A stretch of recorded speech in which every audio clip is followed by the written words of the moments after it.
It can be so hard to get an avoidant to commit to you. You can even be in an exclusive relationship with them, and they won't put a title on it, giving you excuses like, why can't we just be ourselves? Why can't we just let it go with the flow? Or why do we have to put a title on it? Or they might just tell you, I'm just not ready for that kind of commitment. But yet, they still act like you're an official couple. But if you look at this person, in the past, they had long-term committed relationship, or maybe multiple. And then after the situationship ends, when they abruptly leave, they jump into a new relationship and immediately commit to that person. What gives? Avoidance can fear commitment, especially dismissive avoidance and fearful avoidance that lean heavily dismissive. But they really only fear commitment with a partner that is emotionally available to them.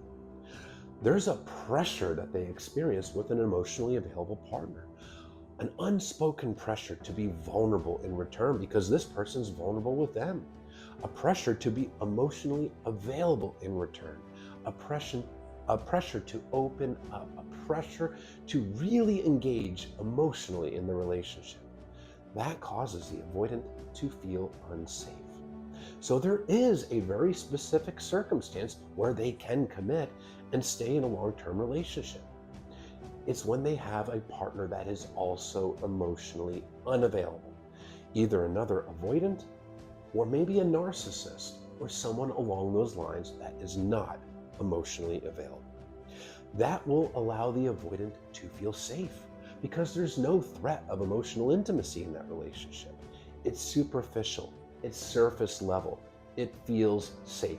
This person has their walls up, the avoidant has their walls up. They don't have to let it get too deep. Now, the avoidant from childhood has learned to associate emotional vulnerability and emotional intimacy with rejection and abandonment. This is because they received consistent childhood emotional neglect.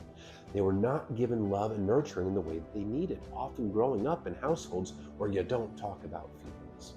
So they learned to bottle it up, they learned to stuff it, but they personalize that neglect, growing up to feel like there's something wrong with them, that they are defective and unlovable. This is why they put walls up, because their fear is, if I let my wall down and I truly let my partner in, my partner is going to figure out that I'm defective.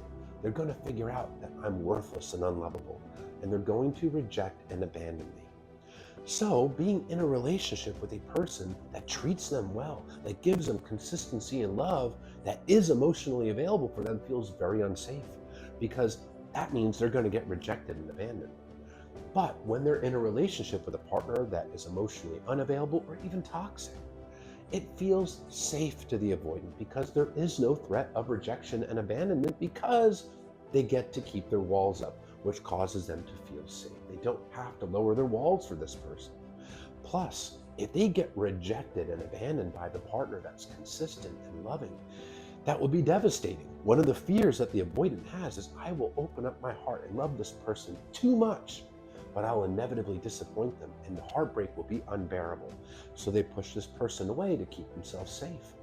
But if they get rejected by the toxic, emotionally unavailable partner, it's not all that devastating because that person was never all that special to them to begin with. So the more special, the more loving, the more emotionally available a partner is for them, the more difficulty and the more fear the avoidant will have when it comes to commitment with that person. And the faster they're going to try to push that person away to protect themselves. It's maladaptive, but in the avoidance mind, they're protecting themselves. The less healthy, the more walled off a partner is, the safer the avoidant will feel with this person because they don't have to get vulnerable with this person. So when they struggle to commit to you, even though the relationship seems wonderful and amazing, and the chemistry and the connection is simply off the charts, but yet they still won't commit, it's because this person does view you as special, and that frightens them, and they feel unsafe because there's a pressure to be vulnerable with you.